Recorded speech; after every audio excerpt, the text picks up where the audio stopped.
The German pilot counted 17 craters. He circled twice to be certain, his Messerschmitt Bf 109 banking low over the Sicilian airfield as morning light revealed the destruction below. Last night's bombing raid had torn the runway apart.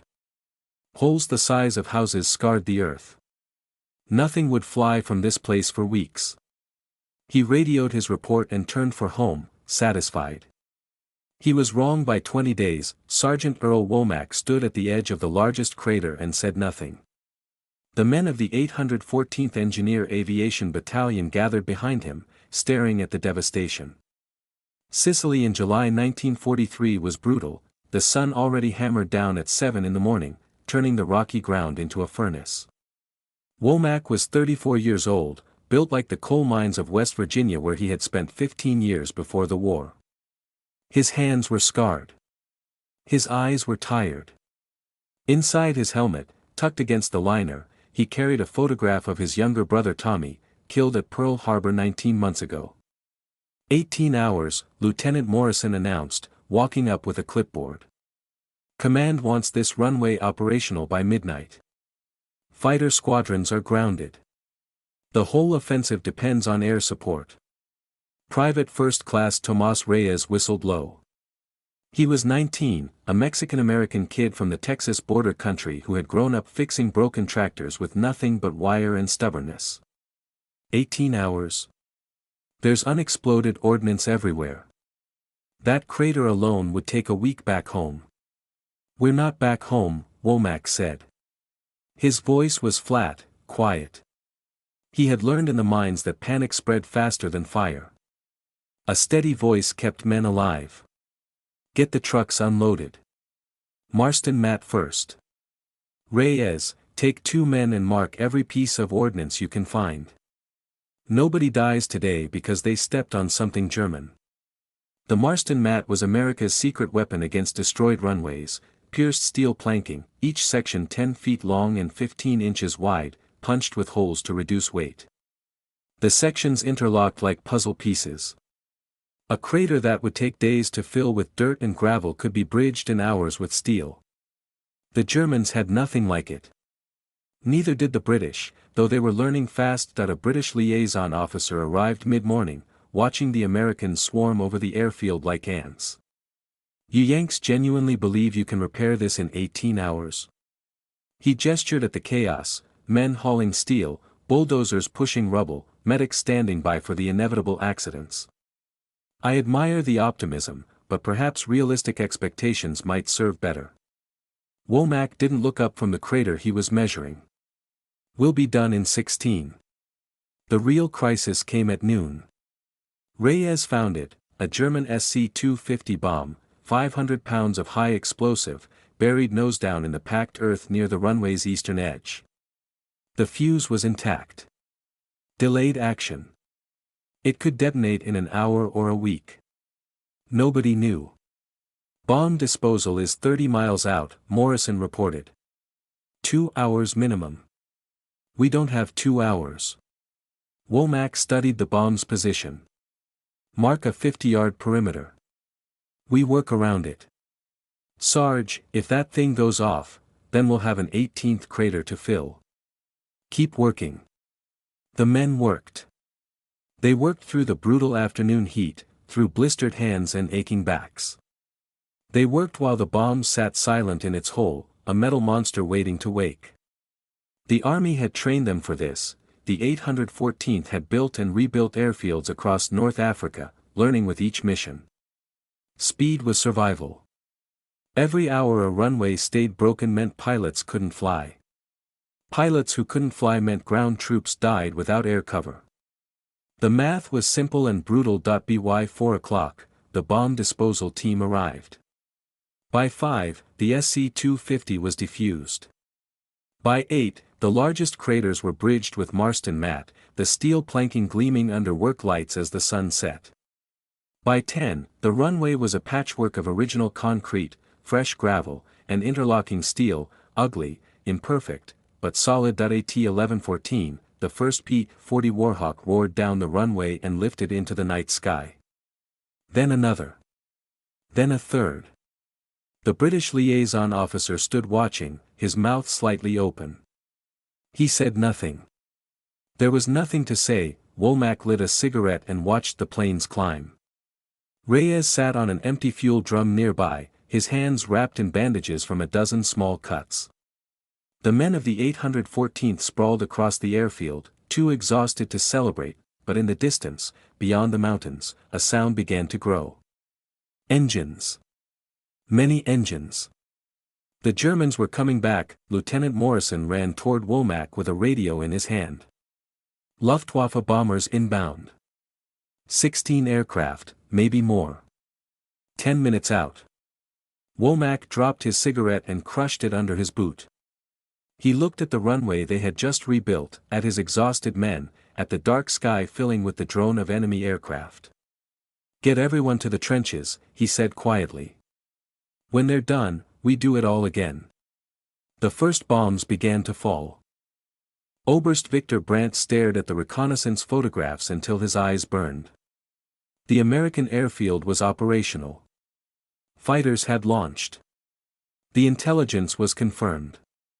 He set the photographs down and pressed his palms against his desk, trying to steady his breathing.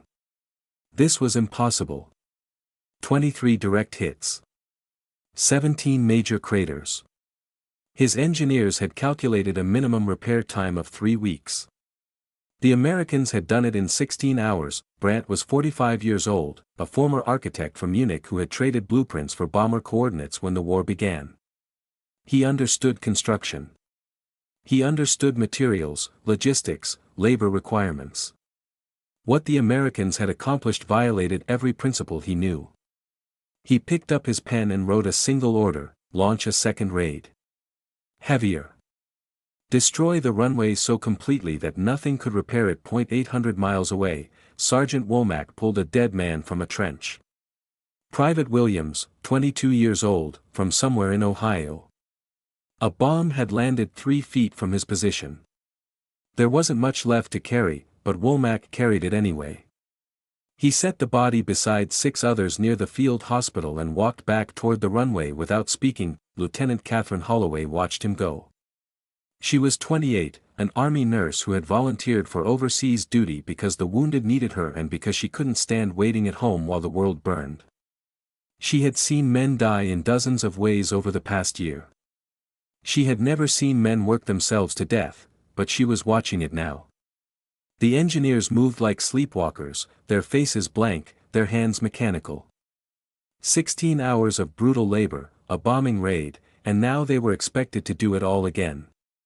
"How bad?" she asked a medic carrying stretchers. 3 dead. 7 wounded. 2 won't make it through the night. The runway was destroyed again, worse than before. The Germans had targeted the same craters, deepening them, widening them, turning the airfield into a moonscape. Unexploded bombs lay scattered like seeds. The smell of cordite hung thick in the air. Orders came through at midnight. Repair timeline was 12 hours. A major ground offensive was scheduled for dawn. Without air support, American infantry would advance into German artillery with no cover. Thousands of lives depended on whether a handful of exhausted engineers could perform another miracle. Reyes snapped first. He threw his shovel into a crater and screamed at the sky, his voice cracking. "What's the point? They'll just bomb it again. They'll keep bombing it until we're all dead." Womack grabbed him by the collar and pulled him close. His voice was low, controlled, but something burned behind his eyes. "You see those pilots sitting in the ready tent? They can't fly because they've got nowhere to land. You see those infantry boys marching north at dawn? They're counting on us. The point is we're the only thing standing between them and getting slaughtered. So pick up your shovel." Reyes picked up his shovel. The 814th had developed techniques that no engineering manual had ever described. They had learned that a crater didn't need to be filled perfectly, it just needed to support the weight of an aircraft for 3 seconds during takeoff. They had learned that Marston mat could bridge gaps that seemed unbridgeable if you angled the sections correctly. They had learned that men could work 40 hours straight if you gave them enough coffee and enough reason to keep going. Lieutenant Holloway found Womack behind a bombed-out hangar at 3 in the morning.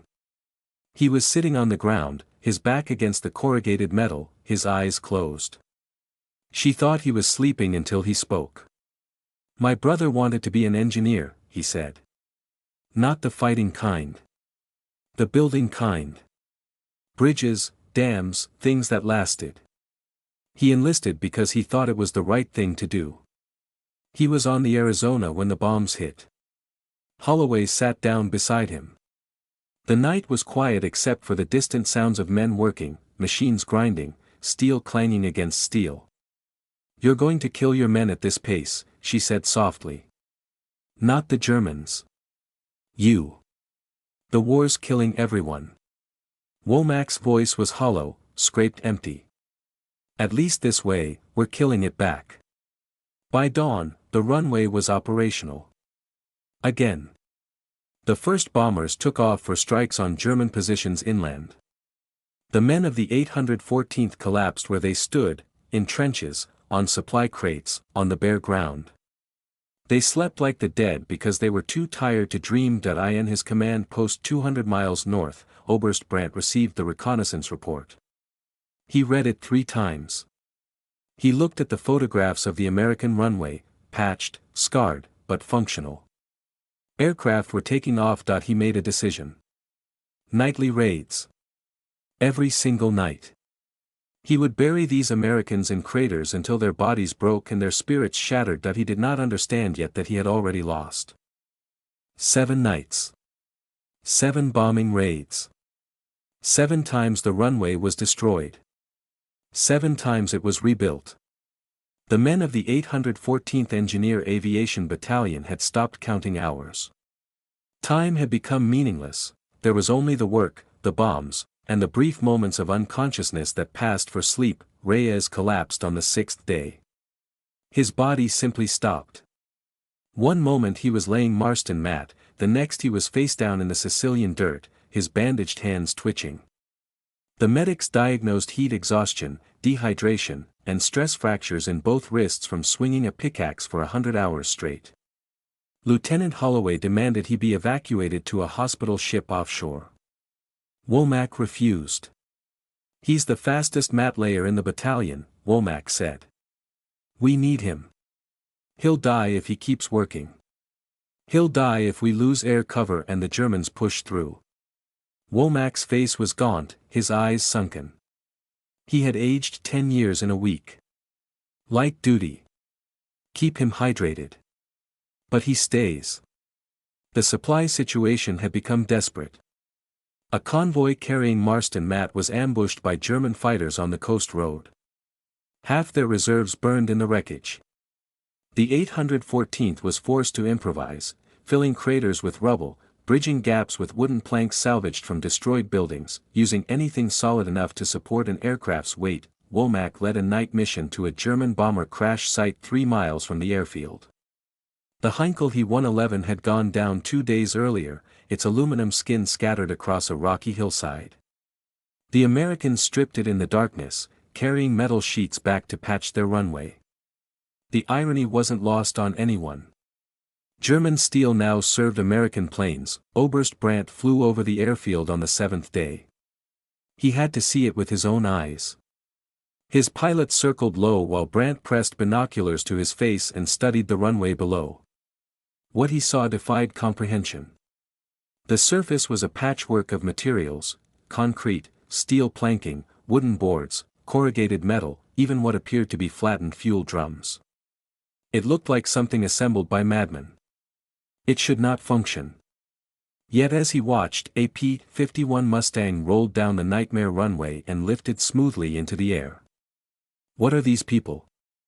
Brandt whispered. His pilot didn't answer. There was no answer, the psychological toll was crushing.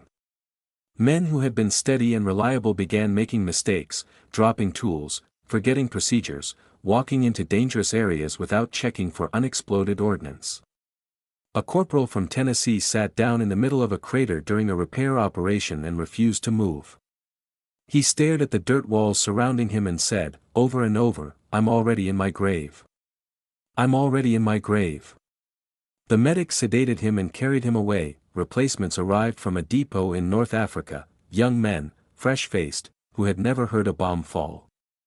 They looked at the veterans of the 814th with something between awe and horror. The veterans barely looked at them at all. There was no time for introductions. There was only the work. Holloway found Womack behind the hangar again, in the same spot as before. This time he wasn't sitting. He was on his knees, his forehead pressed against the metal wall, his shoulders shaking. He wasn't crying. Womack didn't cry, but something inside him had cracked. She knelt beside him and waited. "I'm so tired," he said finally. The words came out broken, barely audible. "I'm so goddamn tired. I know. Every time I close my eyes, I see Tommy. Standing on the deck of the Arizona. Looking up at the sky. He didn't even have time to be scared." Womack's hands clenched into fists. "I promised him. At the funeral. I promised I'd finish what he started." Holloway put her hand on his shoulder. She had no words. Sometimes there were no words. Sometimes presence was all you could offer. The next morning, intelligence reports arrived with news that changed everything. The Germans were abandoning their nightly raids. Brandt had concluded they were ineffective. Each night's destruction was repaired by dawn. Instead, the Luftwaffe was consolidating aircraft for a single massive assault. Every bomber they could spare would hit the airfield simultaneously. The goal was total annihilation. Craters so deep and numerous that no amount of American stubbornness could overcome them. The attack would come at dawn. Womack gathered his men, the exhausted veterans, the shell-shocked replacements, the wounded who refused evacuation. He looked at their faces and saw ghosts staring back. They had given everything. Now they were being asked to give more. "One more time," he said. "Whatever they throw at us. One more time." Nobody cheered. Nobody spoke. They simply nodded and returned to their positions. In the darkness, they waited for the bombers. The bombers came with the first light of dawn. 47 aircraft in staggered formation, their engines creating a sound like the end of the world. Men who had survived 7 nights of raids looked up at the approaching armada and understood that everything before had been a rehearsal. This was the real attack Womack had prepared through the night. Marston Mat sections were pre-positioned at strategic points around the airfield, covered with tarps to hide them from aerial reconnaissance. Bulldozers sat fueled and ready at the runway's edge. Medical teams established forward aid stations in reinforced trenches. Every man knew his assignment. Every man knew they would begin repairs the moment the last bomb fell. The first explosions walked across the airfield like the footsteps of giants. Men pressed themselves into trenches, hands over ears, mouths open to equalize pressure from the blasts. The ground heaved and shook. Dirt rained down in continuous waves. The noise was beyond description, not just sound but physical force, hammering bodies, rattling teeth, shaking thoughts loose from minds. Reyes lay in a trench with 3 other engineers, his bandaged hands pressed against his helmet. Beside him, a young replacement from Iowa was reciting the Lord's Prayer, the words lost in the thunder of explosions. Reyes found himself thinking about his mother's kitchen in Texas, about the smell of tortillas on the Como, about summer evenings when the only sound was cicadas and distant trains. He wondered if he would ever see home again. The bombing lasted 43 minutes. 43 minutes of continuous detonation, of earth and steel and fire. When the last German aircraft turned for home, the silence that followed felt like death itself, heavy, absolute, final. Womack was the first out of his trench. He didn't wait for the all-clear. He didn't check for unexploded ordnance. He simply climbed out, stood in the swirling dust and smoke, and started walking toward the nearest crater. Behind him, one by one, the men of the 814th followed. The runway was gone. Not damaged, gone. The aerial assault had overlapped craters into craters, creating a landscape that resembled nothing on Earth. Fires burned in a dozen places. The control tower had collapsed. The fuel depot was a wall of flame against the gray sky, and the Americans went to work. Holloway led her nurses forward with stretchers and medical supplies. Non-combat personnel, cooks, clerks, chaplains, emerged from shelters and joined the effort. Men who had never lifted a shovel grabbed shovels. Men who had never touched Marston mat learned to lay it in minutes. The distinctions between roles dissolved. There was only the runway and the need to make it whole. Oberst Brandt monitored radio frequencies from his command post, waiting for the silence of American defeat. Instead, he heard voices, calm, professional voices coordinating repair assignments, requesting equipment, reporting progress. Already. Impossibly. His aide watched the color drain from his commander's face. "They're working," Brandt said. "The runway is destroyed. Completely destroyed. And they're already working." For hours after the largest bombing raid in the airfield's history, a P-51 Mustang pilot named Lieutenant James Cook requested permission to land. His aircraft was damaged, trailing smoke, too far from any other airstrip to make it safely. The tower, now operating from a truck with a portable radio, hesitated. Womack grabbed the microphone. "Runway is clear. Bring him home." The Mustang descended through smoke-filled air, its engine sputtering, its pilot fighting for control. It touched down on a surface made of steel planking, wooden boards, flattened debris, and German bomber aluminum. The landing gear bounced twice, settled, held. The aircraft rolled to a stop 20 feet from a still-smoking crater. Lieutenant Cook climbed from his cockpit and stood on the wing, staring at the patchwork runway that had saved his life. He found Womack in the crowd of exhausted engineers and didn't know what to say. Finally, he just shook the sergeant's hand. Brandt's report to Berlin was brief: American engineering capabilities exceed all projections. Recommend redirecting air assets to alternative targets. This airfield cannot be neutralized through conventional bombing. A week later, Womack received a Bronze Star. He never wore it. He mailed it home to his mother with a note that read, "For Tommy. We finished it." Reyes was promoted to sergeant and stayed in the Army after the war, teaching engineering at Fort Belvoir until 1968. The young replacement from Iowa survived to return home and never spoke about what he had seen. In 1952, Brandt, now a civilian architect rebuilding German cities, read an American Engineering Journal article about rapid airfield repair techniques. He recognized the methods. He wrote a letter to the author, an American colonel who had served with the 814th. The letter contained only one line: "I understand now what we faced. I wish I had understood sooner." The Sicilian airfield remained operational until the end of the Italian campaign. Its runway, patched and repatched until almost nothing original remained, launched thousands of missions. On quiet mornings, if you stood at the runway's edge, you could still see the outlines of old craters beneath the steel, scars that never fully healed, monuments to the men who refused to stop building no matter how many times the bombs fell. The war moved on, the runway held.